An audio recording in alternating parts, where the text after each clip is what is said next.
అయితే అసలు ఈ శివరాత్రి పండుగని ఎలా జరుపుకోవాలి? శివరాత్రి పండుగను ఎలా జరుపుకోవాలి అంటే, ఇప్పుడు మనకి జరుపుకోవటం అనంగానే భౌతికమే అయింది. ఎలా జరగనివ్వాలని ఇస్తే బాగుంటుంది. జరుపుకోవటం కంటే జరిగేదాన్ని గమనించటమే అది శివరాత్రి పండుగ చేసుకోవటం. అనంత సృష్టి ఎలా జరుగుతుంది? సూర్యచంద్రాదులు, కాలము, ఋతువులు, మాసాలు దేన్ని ఆశ్రయించుకొని చివరికి నా మెలకువ, నా దేహం తెలియటం, నాకు ప్రపంచం తెలియటం, నా సమాజం, నా బంధువులు, నాకు సమస్తము తెలియటం, నేననేది తెలియటం, ఈ సమస్తం దేన్ని ఆశ్రయించుకొని దేని ద్వారా జరుగుతున్నాయో అది తెలుసుకోవటం.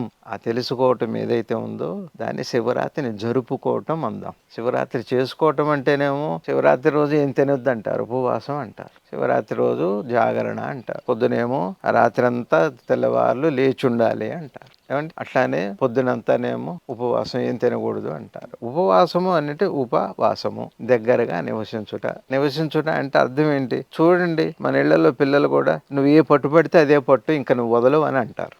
అది ఉపవాసమే. ఉపవాసము అంటే ఇకపోతే ఉపవాసం తర్వాత జాగరణ, తెల్లవార్లు లేచి ఉండటం. తెల్లవార్లు అంటే రాత్రిపూట లేచి ఉండటం.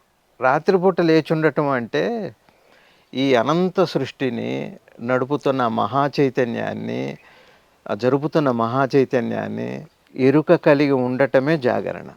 ఇగో ఇప్పుడు ప్రతి క్షణం ఇగో ఇది పరమాత్మ విభూదే, ఇది పరమాత్మ విభూదే, మీలో నాలో. అదే కృష్ణ పరమాత్మ భగవద్గీతలో చెప్పినట్టుగా నీ కుటుంబంగా నేనే, అందరిగా నేనే ఉన్నాను అనే ఆ స్పృహ పేరు జాగరణ. అది రాత్రి అంటే. రాత్రి ఎందుకు జరుపుకుంటారు అంటే, రాత్రి అంటే అమ్మవారు అని చెప్పాగా. మరి ఈ ప్రపంచంలో ఉన్నప్పుడు ఆ స్పృహ లేకపోతే నిద్రపోయాక ఎందుకు ఆ స్పృహ? నిద్రపోయాక ఈ స్పృహ అక్కర్లేదు, నిస్పృహ కూడా అక్కర్లేదు.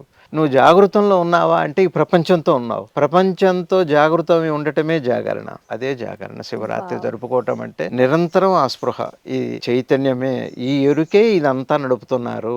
ఇదంతా రాత్రి. రాత్రి అంటే దృశ్యమానమైన రూపనామమైన ప్రపంచమంతా అమ్మవారే.